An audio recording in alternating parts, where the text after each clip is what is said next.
All right, kamusta everyone? Hope you've had a good respite over the past 24 hours or so. Pag-usapan natin ito. I was hoping to discuss this earlier. Actually, kahapon pa dapat. Itong mga, Diyos ko naman, just to be clear, hindi ito Schadenfreude. It's just that, sometimes, things turn out a little bit tragicomedic, no? So, balikan natin ito. I was actually hoping kanina to have a conversation with Dr. J. Tariela, spokesman of the Philippine Coast Guard. But obviously, alam niyo naman sa larangan ng national defense, sa larangan ng West Philippine Sea, medyo schedules can get a little bit fuzzy and there could be, some important meetings na so we'll just park that for now. Hopefully, mag-catch up tayo dyan. Obviously, we had the opportunity to talk to former Rear Admiral Ong just yesterday about itong tinatawag na influence operations, sharp power, itong mga tinatawag na 21st century makapili, no? And a while ago, we had a post dyan sa Twitter about what I call the Ricarte syndrome. Obviously, I was specifically referring dun sa very tragic legacy of Artemio Ricarte, yung arguably the last Filipino revolutionary, no? Na he was so obsessed, and rightly so, with fighting against Western imperialism, American colonialism after the Spanish colonialism, that he ended up helping the Japanese to set up a whole occupation mechanism and regime dito sa Pilipinas. And I said, if you look at it, unfortunately, there are a lot of people who legitimately have concerns about the West, yung mga kakulangan ng Amerika, yung mga kapalpakan ng ginawa ng mga Western powers, yung mga tragic effect of yung mga interventions from Afghanistan to Iraq and so on and so forth. But that doesn't make bullying sa West Philippine Sea okay. It doesn't. And just because galit ka sa NATO or US or whatever, it doesn't mean na automatically bibilin mo yung propaganda ng kabila, no?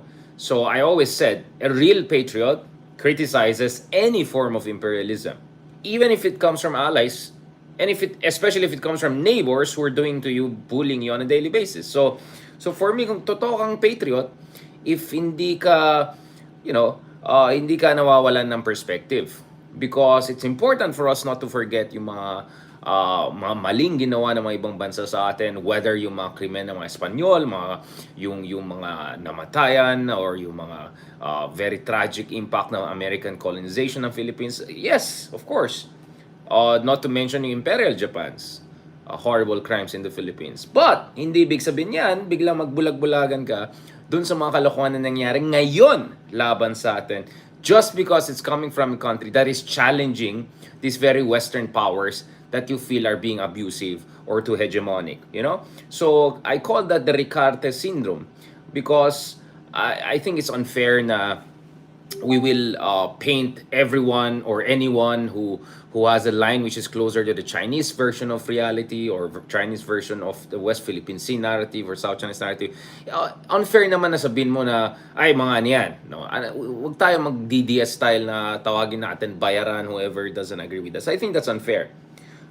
At the same time, as I said, there's also this unfortunate tendency of some people who are uh, so consumed by their anger at US, whether 100 years ago may ginawa sila, 50 years ago may ginawa sila, or yung mga ginawa nilang mali sa West Asia, sa Middle East. No one is saying forget about those things. But then again, that shouldn't blind you and make you automatically enabler of the other side. Because imperialism comes in many forms. Imperialism doesn't have a skin color. Imperialism doesn't have a race. Imperialism doesn't have a nationality. Imperialism can come from any major power who begins to bully, and worse, even occupy its neighbors or smaller countries, etc. So I just felt I have to throw that out, and I'll try to develop that argument further. No, because kung tinignan natin yung sarili nating kasaysayan, we see a lot of similarities dun sa mga mali, no?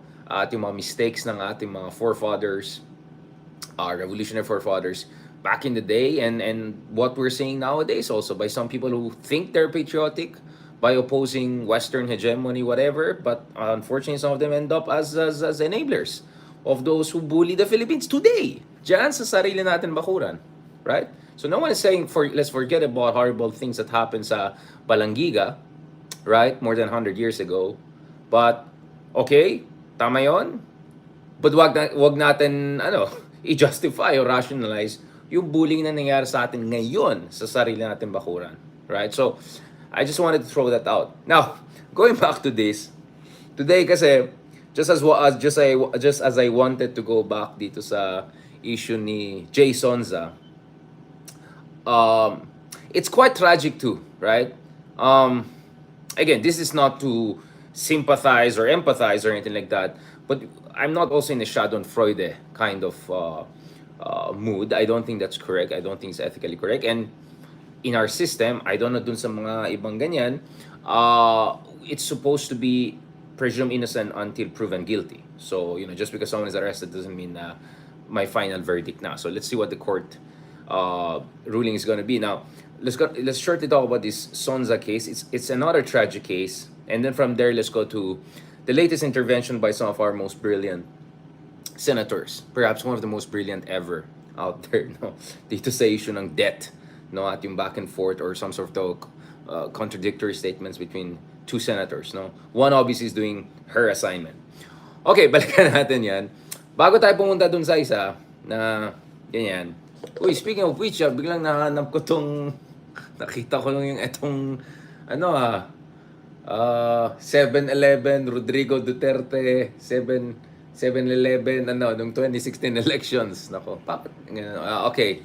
Wow, how many things have changed. Now, speaking of this, and this is where things are tragic because ako, bilang isang millennial, I got to know Jason's, of course, when I was a kid, I watched him dun sa Mel and Jay na show, no? And he seemed like a, legit, interesting TV show host. And, he won an award. I think, was it 2000? Year 2000, nanalo siya ng Best TV Host Award.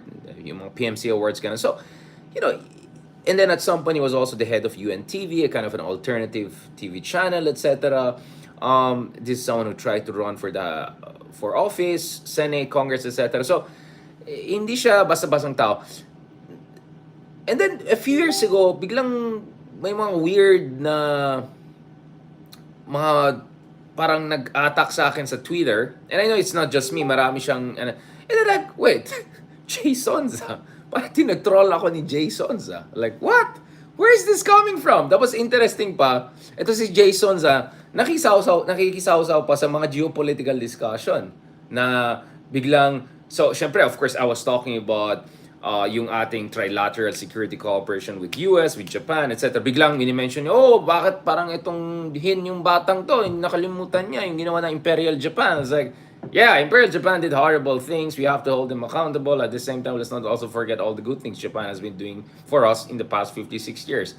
Biggest development aid, lahat ng mga big infrastructure projects natin na foreign funded, halos lahat Japanese. Of course, let's conveniently forget that. Let's also conveniently forget na Tatay Digong, no, yung pinaka-idol ng mga to, ay very close to Japan.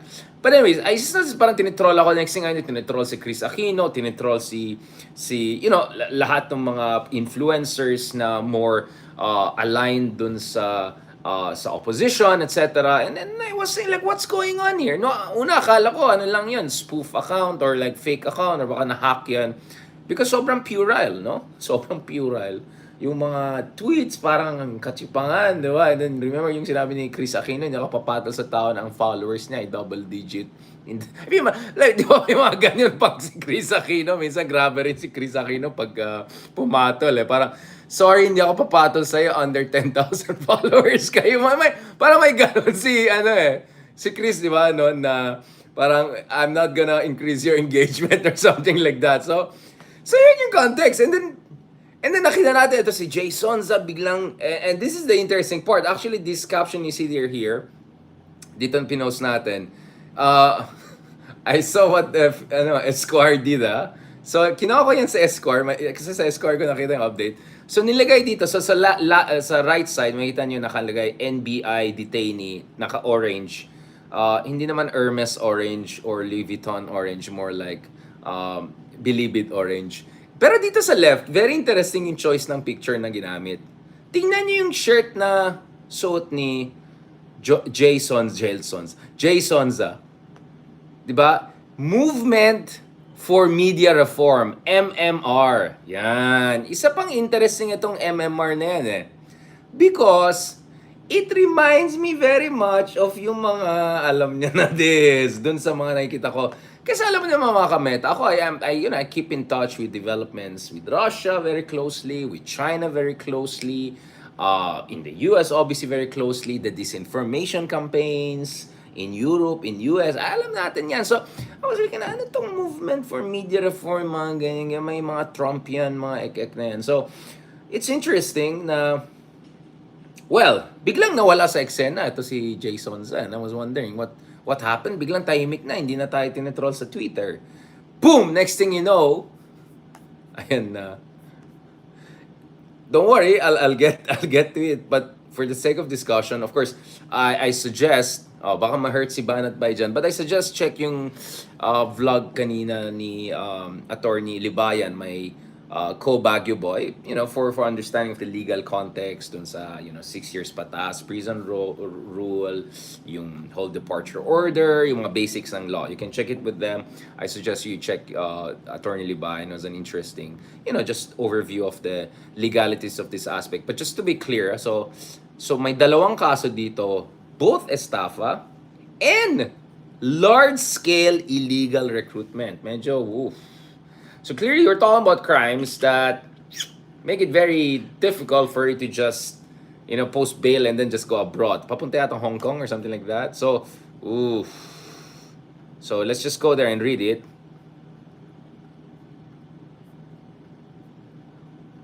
Don't worry, pag-usapan din natin ang ICC soon. Alam niyo saan papunta ang mga conversation na yan. Hindi, so ito. So, ito po yung konteksto. So, estafa at large-scale illegal recruitment. Medyo malalaking krimen. Accusation. Kaso yan, if ever lang ma-proven. So, isang spokesman for the Bureau of Jail Management and Penology, BJMP, confirmed na yung TV host Jay Sonza is currently detained after being arrested before boarding his flight to Hong Kong. So, papunta sa Hong Kong. Yes! Hong Kong! Dun, dun, dun. Okay, in a post by ABC reporter Zian Ambrosio on Twitter, known now as X, BJMP spokesperson J-Rex Bostinera said Sonza has been detained at the Quezon City Jail Quarantine Facility in Payatas, Quezon City. Uy, medyo hindi naman ganun kalayo. Okay. So may video dyan online. So sabi earlier, National Bureau of Investigation Assistant Director Glenn Ricarte. Okay. Sorry, Boss Ricarte. Si Artemio yung minimension ko. Naku po, baka magalit si... Pasensya sa Ricarte. Yun ang minimension ko, si Artemio. Baka magalit sa atin. Confirmed that they had custody of Sonza before turning him over to BJMP. According to a separate report by SBN News, the controversial host was detained and arrested by Bureau of Immigration 2 weeks ago. Ricarte, this is not Artemio, this is our assistant director sa NBI, said that Sonza was on his way to Hong Kong, but immigration officials stopped him from leaving the country because of a pending estafa case against him. But detained Bureau of Investigation detained Sonza after there's an active warrant of arrest for him due to syndicated estafa and large-scale illegal recruitment. So, actually, I checked yung latest na mainstream media outlet na lumabas. So, this is from some Philippine Star. Yung iba from kahapon pa. Because I'm waiting for more details dun sa case niya before tayo magsalita. Because I don't want to jump to conclusion. Because, unlike some other people, hindi tayo mga ubusin or nanlaban kasi kaya tama lang. Hindi tayo ganon. Right? We believe in rule of law. We believe in due process. Kaya sabi ko, wag muna tayo mag-jump to conclusion unless we have more details about the legal circumstances ng itong mga kaso laban sa kanya, at as soon as we have some credible idea about the weight of legal cases against him, then perhaps we can have further analysis about this. All right? Very interesting. But now, let me go back to this because how should I put it? So for 6 years, what we had is this. Ito yung parati kong sinasabi Tama naman, totoo naman yung kritisismo na may mga mali, may mga problema, minsan may corruption, etc. Doon sa journalism, doon sa media. Totoo naman na may problema, right? Kaya nga I always say, yung mga colleagues natin na journalist, yung mga leaders sa community, they have to call out, no? Because unfortunately, there is a history of envelope journalism, there's a history of slanted coverage, ako naman personally, for me, I always felt na masyadong oppositional yung media coverage. It tends to always look for what's wrong and lacking in the government and government policy, and sometimes there's not enough substantiation of the context, the barriers, structural limitations, etc., etc. Having said all of that, I can vouch for countless journalists. I've worked in ABS-CBN, I've worked in GMA, I'm now with folks in TV5 One News. I've worked at Philippine Daily Inquirer, I've written for all the big newspapers in the country, Business Mirror, Philippine Star. I can vouch for countless journalists and colleagues and friends out there. Now, these are people who are doing their best to uphold not only freedom of expression, but also uphold this principle of holding power to account. No, speaking truth to power, right? There's so many of them, and marami sa kanila you never get to know them. There are many of them who are unsung heroes. There are many journalists I know, especially female journalists, who face so much risks, no, to cover yung mga extrajudicial killings back in the day, yung mga sobrang mga kunyari daw ng laban but very very suspicious in circumstances, yung mga na-cover dun sa case ng Kian de los Santos. There's so many of them that we don't know them because of course, ang kilala lang natin, especially abroad, ay isang journalist lang sa Pilipinas. Apparently, we only have one journalist in this country. Apparently, there's only one media organization. But no, that's a complete nonsense. We have countless unsung heroes and reporters who have done very, very important job. Now, what we saw during the Duterte years was this. There was constant attack on the media by nitpicking on yung mga kakulangan ng media or making very big generalizations about, lahat bayaran, ganon. Now, obviously, in each community, there's going to be a black sheep. There is a problem with corruption, etc. Given na yan. There is, of course, editorial balance. Given na yan. But, by and large, the Philippines mainstream media is one of the freest, most vibrant and dynamic out there. And personally, I know countless journalists who live very simple life, who live a very difficult job. Kasi ang trabaho ng journalist parang detective eh. Any moment, dapat gising ka. Any moment, there could be a breaking news, breaking cycle. A lot of them nakikita ko, yung mga kotse nila, luma, 10, 15 years old, or yung mga damit nila. Like, yung idea na, I've seen a lot of them grinding it on a daily basis. If I'm not mistaken, there was this also great movie by sila, diba yung isang movie ng Pilipinas na nanalo sa Venice Film Festival the other year. It was also about the dilemmas of journalism in the Philippines. And so my point is, wag sana tayo mag-generalize. As much as we have to accept, there are always going to be black sheep. There are going to be problematic journalists here and there. And we have a history of problematic journalism, especially in provinces, also in areas whereby the trapos and warlords are completely in control. Now, what am I saying here? What I'm saying here is that what happened there was because many people were invested, because they voted for this guy, Duterte, they easily went for this argument na, yung media, mainstream media yan. Fake news yan. Sila ang fake news. Sila yung bias, yung mga ganyan. Biglang naging uso na bias. Oligarch mga yan. Yung mga ganon. Diba? And na-demonize yung buong mainstream media. What makes it interesting is that a lot of these people who were at the forefront of attacking mainstream media and calling for media reform upon closer examination of their own track record and their own personality is like, okay. And this is what I always say. May mga kaibigan tayo na sinasabi, ito, mali yung coverage ng New York Times dito sa yung fake news daw sa weapons of mass destruction sa Iraq, which serve as a pretext for invasion of Iraq. Yeah, that was wrong. New York Times got it wrong. But you're forgetting the 10,000, trillions of other news that came out that turned out accurate and factually based, right? And yet, you easily fall for bloggers, ex-journalists, dodgy people, and in some cases, allegedly criminal people who just because they're questioning yung mga nagkikriticize sa idol nyo, biglang silang in-idol nyo. So that for me is very problematic.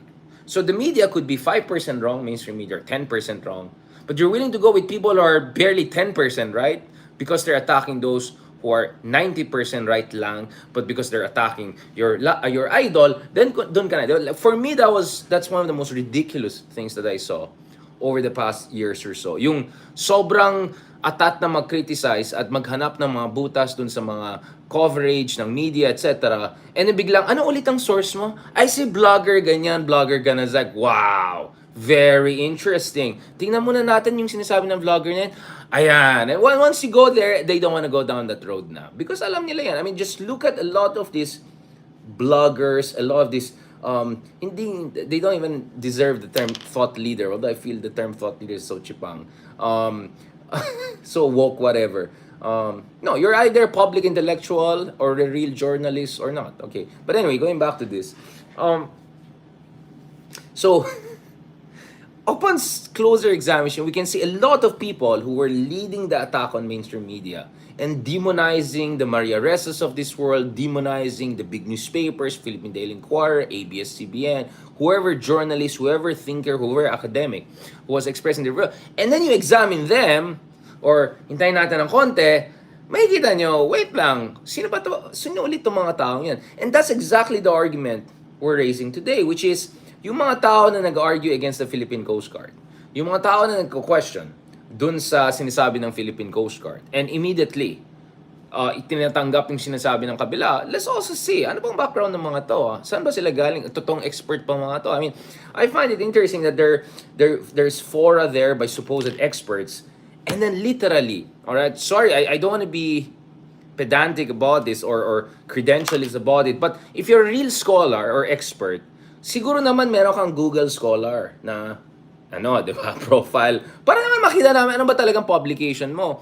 Kasi if you're claiming to be an expert in geopolitics, siguro naman may mga na-publish ka na other scholars bothered to cite because they found it credible and reasonable and factual and decent enough. And then you look at this mga forum na yan, tingnan mo yung mga tao dyan, sino to? Biglang may think tank na, biglang naging expert na, biglang naging Ukraine analyst na, biglang naging, so wait lang, ano ba? So this is not about being credentialist. You're wondering what's going on here. What's going on here? Because for me, we have to have healthy skepticism vis-a-vis mainstream media, vis-a-vis government, but also vis-a-vis those people who are questioning them. Because you have to also make sure that, credible din yung criticism. Right? Or, even if credible in criticism, hindi siya part of something not so credible in terms of agenda. So, that's why I'm saying we have to be healthy, active citizens. We have to constantly assess saan magaling itong mga ideas na yan. And in the same spirit, I always tell myself, also try to watch yourself in terms of whether justified yung biases mo. Because bias is not necessarily a negative thing. You can have a bias meaning leaning towards what? You can have a leaning towards facts-based analysis, right? So as someone who has an academic training, was also an academic, sometimes I wonder, baka naman yung bias natin for facts sometimes makes us underestimate power of not only disinformation, but yung tinatawag na mythos, no? So if you're familiar with the Frankfurt School, etc., and mga ganun, cultural studies, politics in the modern era is driven by two primordial forces, logos and mythos. Logos is facts, evidence, analysis, etc. But there's also mythos, grand narratives that are emotionally resonant. So I constantly also watch myself. So parang, for instance, I always try to understand bakit maraming, let's say, na mga kababayan natin who want to argue na golden era yung panahon ni Marcos Sr. Ibang usapan yung may Marcos Jr., of course, happy naman tayo lahat. Sibuyas, makanang sibuyas. Makanong bigas. Makanong diba? Travel. No, speaking of Marcos Sr., my sense is a lot of people want to believe, not only do believe, but want to believe that the Marcos era was a golden era because the idea that 40, 50 years ago, we were supposedly a first world country or number one in Asia gives them a sense of confidence and emotional succor to deal with their frustration with the current state of affairs in the Philippines or whatever difficult situation they're facing. This is particularly prevalent among a lot of our kababayans who are abroad, working in difficult conditions. I'm sure, as an Asian, you're going to face a lot of problems. Discrimination, microaggressions, minamaliit ka, yung mga ganun. So, to think that, oh, but 50 years ago, we were number one, number two in Asia, it just happens Marcos lang maalala mo at tingin mo si Marcos yung ganun. That gives you some sort of emotional comfort. So, I realize, hindi mo madadaan sa factual argument lang. You have to be also aware that yung mga ating mga kababayan, we have this need to feel that we were once a great nation. Now, obviously, for me, siguro, you could say we had great potentials in the early 1960s when, essentially we were able to get the Asian development back to the Philippines. You can say we were great in the late 19th century when we had the highest literacy rate in Southeast Asia, hence the Ilustrados. I can go on and on and on about it. But my point is, before going there, you have to understand the power of mythos, right? The power of emotionally resonant narratives. That's why, quote-unquote, disinformation works, because disinformation combines half-truths with emotionally resonant storylines, heroes, etc. Mahalaga yan. So, you have to understand that. You have to very much understand. So, for me, I had to revisit my bias for just factual database analysis because I realized it blinds you to greater reality out there, that the phenomenon of politics in country like the Philippines is shaped by the dialectical relationship or competition between mythos and logos. Do you get what I'm saying? So self-awareness, right? But speaking of estafa, of course, estafa has something to do with debt, with utang, etc. Let's transition to the last part because I want to be true to what I promised. Kasi alam ko, miss, I say something and I don't do it because ang dami natin sinabi about our thing. No, balikan natin about, okay, speaking of another DDS, well, this one ended up as our senator. So, actually, Senator Bato, interesting guy. Let's see what's gonna happen with the ICC investigations, ibang usapan yan. So kanina may mga interventions siya dito sa Senado, which I found quite interesting because, of course, there are discussions right now about the projection of the Philippine debt. Philippine debt really, really going high, my goodness. Good luck na lang sa atin.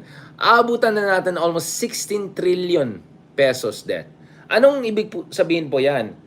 Habang lumalaki po yung debt natin, nagiging mas malaki yung ating liabilities bilang mamamayan Pilipino. Ano po ang implication niyan? At some point, the government will have to raise taxes again, and again, and again, and again. So, kasi kailangan natin ng mga buwis para mabayaran natin itong mga utang natin. So, there are gonna be effects down the road. This is not an abstract issue na may utang yung bayan natin pero wala akong paki dyan. No. This is gonna be felt later on dun sa mga buwis, dun sa mga all sorts of different ways by which the government raise funds. So, dapat may pakialam talaga tayo dun sa level ng debt sa ating bansa. Now, Senator Rizon Tiveros had a very detailed, very considered, very, how should I put it, well-studied intervention on this issue. At ayon sa kanya, madali po sigurong sabihin wag tayo mag-alala kung pakinggan po natin yung iba't ibang sektor na sa krisis po sila. Hindi pa rin nila naranasan na magmura ng pagkain, ng pamasahe, yung mga jeepney drivers na hirapan. Hindi po nila pakiramdam na protektado sila, etc. Now, okay. Now, I want to be fair to Senator Bato de la Rosa, not necessarily to how he puts things or argues things or for what reason, but the point kasi is, in theory,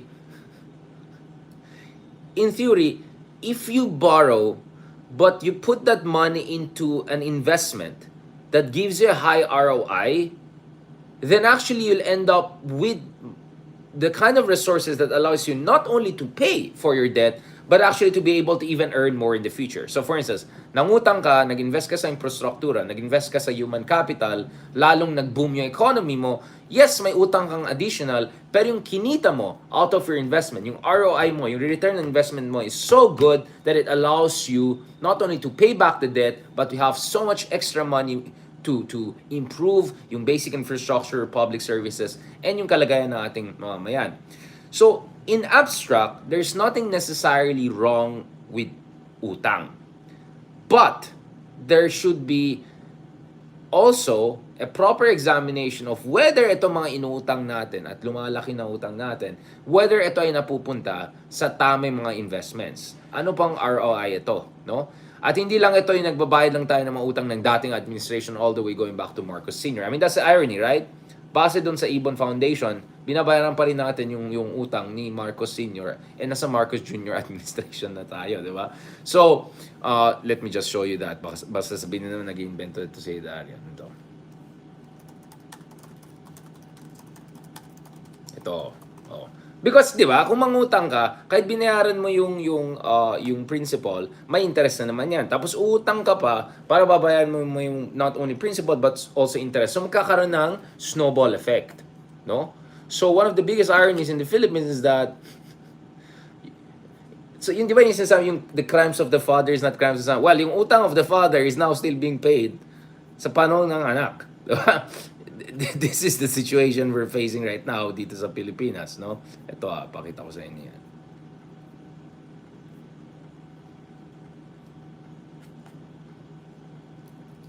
Para hindi niyo sabihin nag-invento tayo. Ito. So this is the study that so until 2025, mga 2 years pa until next midterms, binabayaran po rin natin yung snowball effect from the Marcos Sr. era pa sa panahon ni Marcos Jr. So that just tells you, pag nangutang ka and hindi sustainable yung borrowing mo, then malaking problema mo. Because one of the biggest problems we had during the Marcos era was a lot of the borrowing that happened napunta dun sa mga oligarchs niya, sa mga cronies niya. Alam niyo na nangyari, pero sa atin napunta yung liability. Sa kanila yung benefit, sa atin yung liability, and then yung kapalpakan ng mga sumunod na administration, hindi nila tinake out yung mga odious debt na yan. To be, model debtor nation, blah, blah, blah, mga congeniality nonsense na ganon, we just agree to pay whatever utang na iniwan sa atin ng Marcos Sr. administration. So, the issue of debt in the Philippines is highly politically sensitive precisely because of the very bad history we have of high utang, low ROI, if not questionable ROI, and then, of course, the reality of massive corruption. Massive corruption.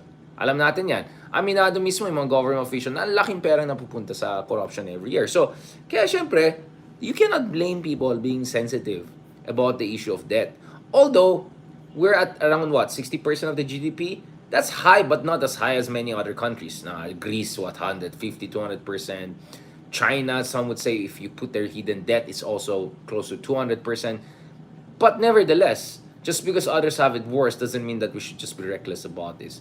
And let's not forget yung ating credit rating is still not A, right? We're still at the upper middle level, we're still not A level. So cost of borrowing is still not that low yet. Hindi pa tayo AA level, right? Or A level. So that's why yung mga ganitong interventions ni Bato na don't panic mga Pilipino, utang lang yan. Parang it's kind of sounds insensitive. Although if ako yung nag-advise kay Bato, I would have said na dapat in-argue mo in a way I was saying, which is okay lang mangutang if napupunta yan sa tamang investments. Kaso, kung saan na napupunta yung discussions, would you have more babies to lower debt per capita?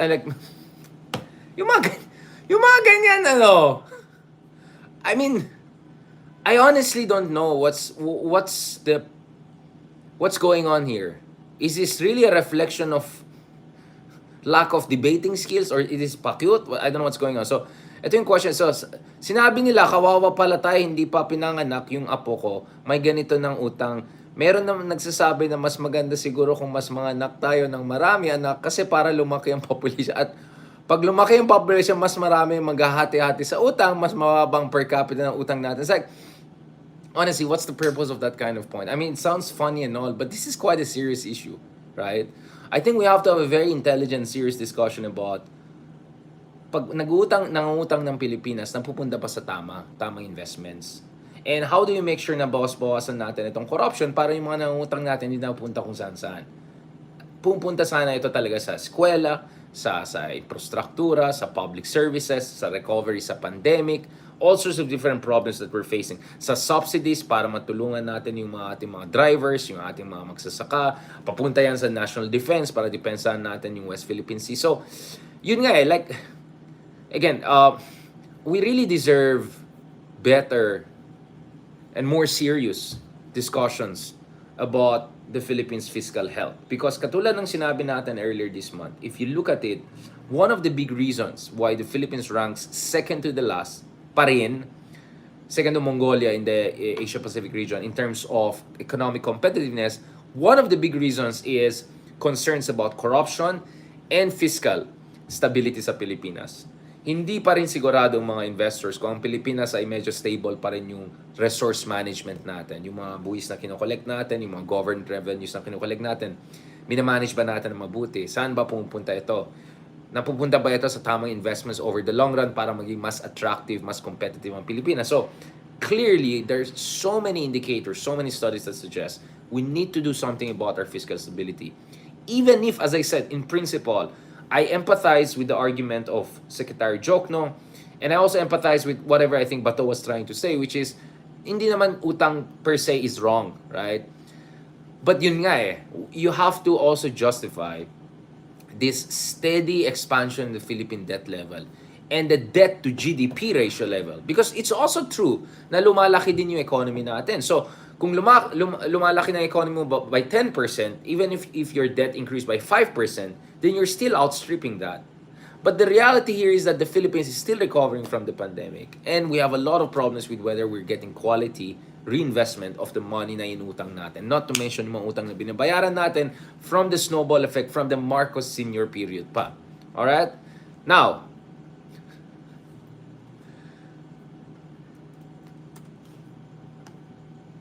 let's just end on this point. Ang dami ko pang pwedeng sabihin. Di pa rin tapos ang kape ko. What I want to say is this. Ang dami ko nang sinabi, but let me end on this point. No?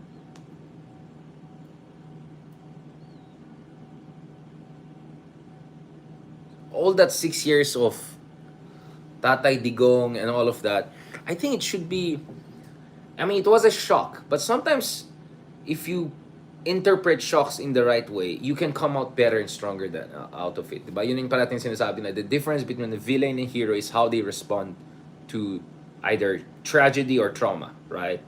So clearly, those 6 years, kahit sino ka man, was very difficult for us on many fronts. Human rights fronts, sa foreign policy front. Even if pro-digong ka, you would also find it traumatic kasi syempre marami rin nag-criticize sa'yo from outside, from inside. So lahat tayo traumatized, let's be honest, in one way or another. Traumatic talaga yung 6 years na yan.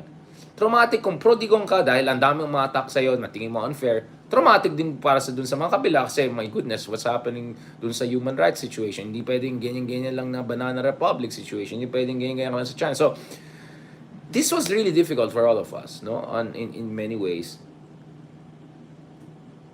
So I see the value of the BBM just trying to chill it. Chill lang tayo. Huwag tayo mag-awa, unity lang.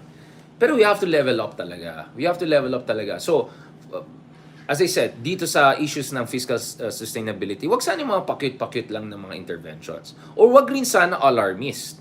I also don't agree dun sa alarmist. Oh, utang natin ganito, blah, blah, blah. Again, there is a formula there. There's a debt to GDP ratio. There's a per capita level. There's an ROI questions. I'm not saying that's the case in the Philippines, but I'm saying dapat may ganyan tayong perspective. Hindi tayo alarmist. Just because ayaw mo kay BBM, wag mo exaggerate na everything is bad and horrible. How are you gonna inspire a country? How are you gonna inspire voters? Kung purong sasabihin mo lang, leave the Philippines. Hindi pwedeng ganyan. By just saying everything is negative and horrible, you're just pushing away our people. You're just creating demoralization. You're just making it more difficult for the few good men and women around to do their job. Because kung sasabihin mo hopeless case ng Pilipinas, edi wala na makinig kay Riza Ontiveros, wala na makinig kay Mayor Magalong or kahit sino magaling dyan out there. Diba? Who are sticking around. O andito pa rin naman si Lenny sa Pilipinas, baka siya nandito. So, wag naman yung ganyan tipo na puro na lang nega, alarmist. Nako, end of the world. Wag ganon. That doesn't help. It's politically stupid. It's intellectually dishonest. Because not everything is totally negative. There are some few things which are not so bad.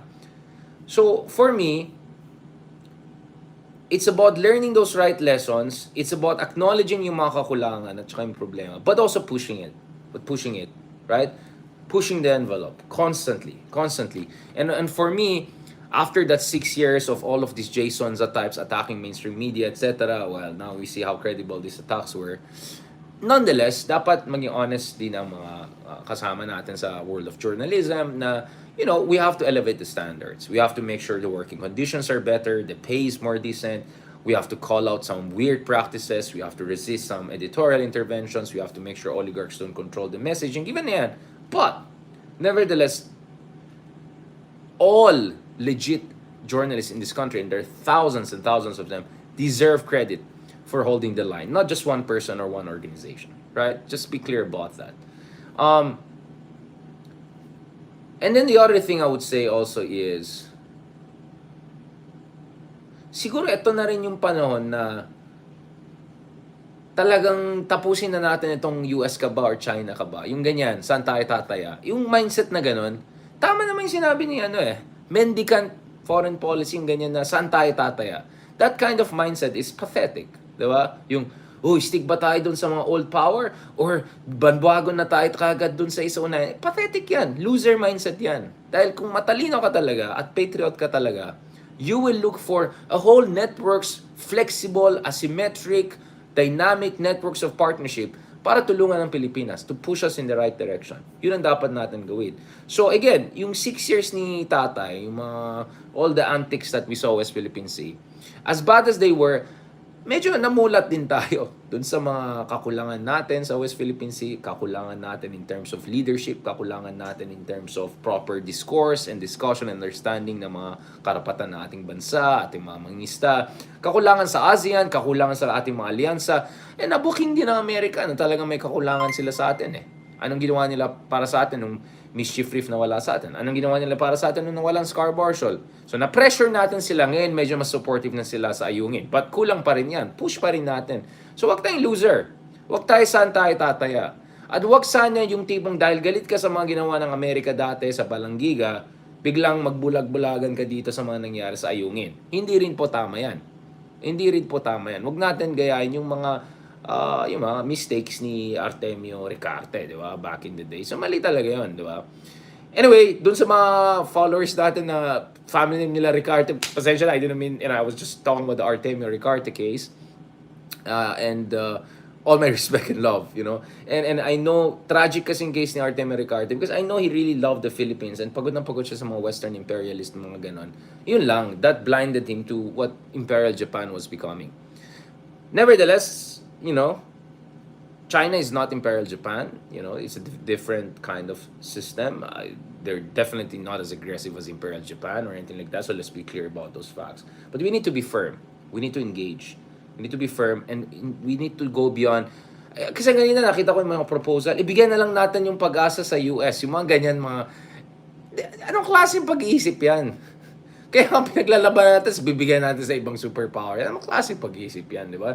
So we have to get rid of all of those nonsense, mendicant way of looking at foreign policy. We also have to get rid of a lot of nonsense of attack sa mainstream media, pero zero credibility itong taong to. At clearly, may agenda tong mga taong yan. Dinidemonize yung mga ganyan na tao dahil pinaprotektahan nila yung amo nila. At alam niyo yung mga amo nila, di ba? At just to be clear about this, oligarchs primarily refers to politicians. Right? So the bad rule of the few, that's an oligarchy according to Aristotle. And as far as the rule is concerned, it's primarily a political thing. And sa ating Pilipinas, we're talking about political dynasties. Kaya I found it very ironic that some trapo politicians or political dynasty politicians themselves ay kunyari anti-oligarch. Excuse me, yung definition of oligarch is mirror, mirror. Alright, thank you very much. Maraming salamat sa mga nakinig sa atin. Medyo napahaba yung ating mga interventions. Now, I know that, for me, self-awareness is also about accepting the fact that when you're communicating in social media, many nuances are gonna get lost in translation. And sometimes just lost because of the limitations of the medium, right? So, I know that many people tend to misunderstand us because of the kind of a feisty, strident language I adopt on Twitter, konti lang space at aminin natin, medyo bumibenta yung ganyan style. But anyone who bothers to read us, to listen to us, that's why we're doing this space, we're doing this YouTube and vlogs, para ma-explain natin mabuti yung context ng mga sinasabi natin. So, as I said, to be a good, patriotic Filipino, you don't only need moral courage, you also need intellectual courage. And part of intellectual courage is the willingness to constantly re-examine the validity of your arguments, right? Maybe 20, 30 years ago, it was okay to criticize US because of what they were doing in Iraq, with the invasion, Bush time, etc. But you cannot use the arguments of 20 years ago to justify turning a blind eye to the bullying that is happening us in the West Philippine Sea, not by a Western power, right? Let's be absolutely clear about this thing. So you need intellectual courage. You need to push the envelope. That's an extremely important thing. And that's why siguro mahirap yung position natin. And sometimes we feel lonely because wala tayong kampo eh. Ayoko sumali dun sa mga pro-US camp. Hindi. Alam din na nila yan eh. I'm very clear about it. At yung kabila naman, galit din sa atin kasi binubuking natin yung mga nila. It's very lonely. But someone has to start a kind of a third wave, right? Neither nor in a Hegelian sense, right? Dapat katulad natin yung mga nationalist patriot thinkers sa Indonesia, sa India, sa Turkey, sa Vietnam, yung mga tipong hindi tayo lalabanan natin to pero hindi tayo masyadong magre-rely din dun sa kabila. Or kukuha tayo ng tulong dito pero hindi tayo maging tuta nila, di ba? Yung ganon dapat yung mindset at mag-develop tayo ng sariling kakayahan. So, you need intellectual courage for that, you need moral courage for that, and you need also, of course, we need to continue these kinds of conversations. So for me, the past 6-7 years were very difficult. Pero for me, marami din sa atin namulat, no? Dun sa mga talagang mga kakulangan sa ating bayan. At saka namulat din dun sa mga frustrations na ating kababayan. Many people are so frustrated, they'll vote for anything different. Kasi pagod na pagod sila dun sa mga old trapo politics. Kasi naman Silve, ang galing ng presidente mo, malinis yung presidente mo, sabi natin sa Aquino. Or even if si Lenny naging presidente, bababa ka dito. Bababa ka dito sa lahat ng, puro mga political dynasty warlords and all. Let's be honest, hindi na ni Aquino yan, nung time niya. Aquino tried his best at the national level, but there was no massive transformation at the local level in terms of politics. Now, sa tingin niyo, if Lenny were the president, would she have gone that far? Would she have been revolutionary to break warlordism and political dynasties? Or could she have done that?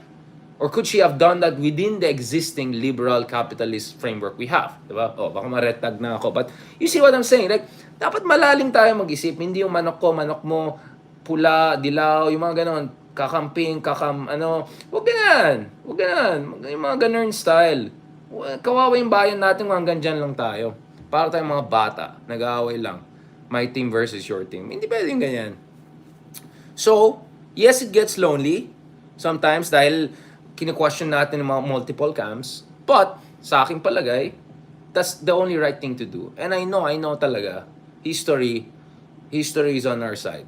History is on your side. And then, thank you so much sa lahat ng mga nakikinig sa atin. Thank you for keeping your comments polite and constructive. I appreciate that. So, thank you very much again sa lahat ng mga nakikinig sa atin dito sa Twitter. Ayan, si Prof. Ben Vallejo. Ayan, si Sir. Kinote yung ating kaibigan na the late Sionel Jose. I mean, again, Sionel Jose, nako, kailangan natin ng separate vlog kay Mang Frankie, no? My fellow Ilocano. We had fantastic conversation together. Of course, I had some of my disagreements with some of the things that he wrote later on in his 90s.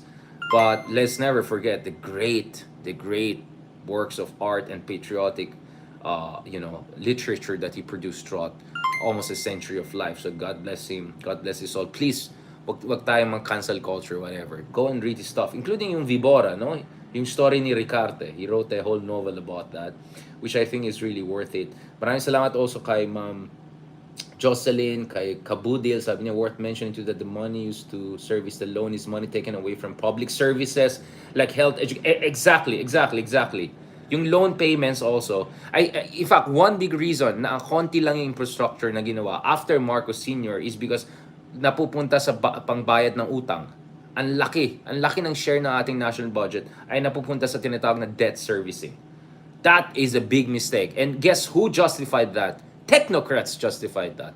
Not dynasties and trapos, technocrats. So we have to also blame this squeaky clean, Ivy League graduate, economists, technocrats, etc. Because they not only enabled it, they engineered a lot of yung mga kapalpakan na economic policies that is holding us together. They brought the tariff down when they shouldn't have.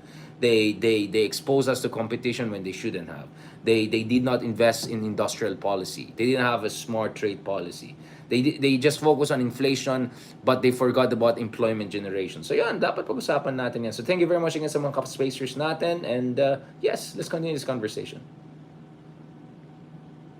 And thank you also dito sa mga kasama natin sa Noemi Tablate. Yan, mga kahidarians. Ayan na naman tayo eh. Kakasabi lang, huwag tayo magkampo-kampo, pero sige na, tayo-tayo na lang dito eh. Salamat kay Arnel de la Cruz.